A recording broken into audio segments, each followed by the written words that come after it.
আমাদের পাড়ায় জগাই আর মাধাই খুব ভালো বন্ধু। একদিন জগাই মাধাইকে দেখে একটু অবাকই হয়ে গেল, কারণ মাধাইয়ের মাথায় আর হাতে ব্যান্ডেজ ছিল। তো জগাই মাধাইকে ডেকে জিজ্ঞাসা করলো, কিরে মাধাই, তোর কি হয়েছে, এরকম মাথায় আর হাতে ব্যান্ডেজ কেন?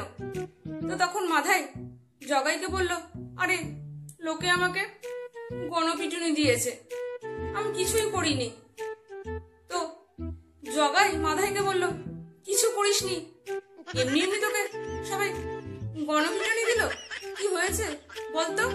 তখন মাধাই জগাইকে বলল, আর বলিস না, দোকান থেকে ছবি ওয়াশ করে বাড়িতে ফিরছিলাম, হঠাৎ করে এক দমকা হওয়ায় ফটোটা গিয়ে এক মহিলার পায়ের নিচে পড়লো।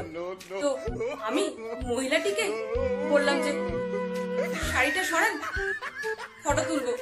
তো ওই মহিলাটির চিৎকারে আশেপাশের লোকজন জড়ো হয়ে গেল, আর আমাকে সবাই মিলে ধরে গণপিটুনি দিল।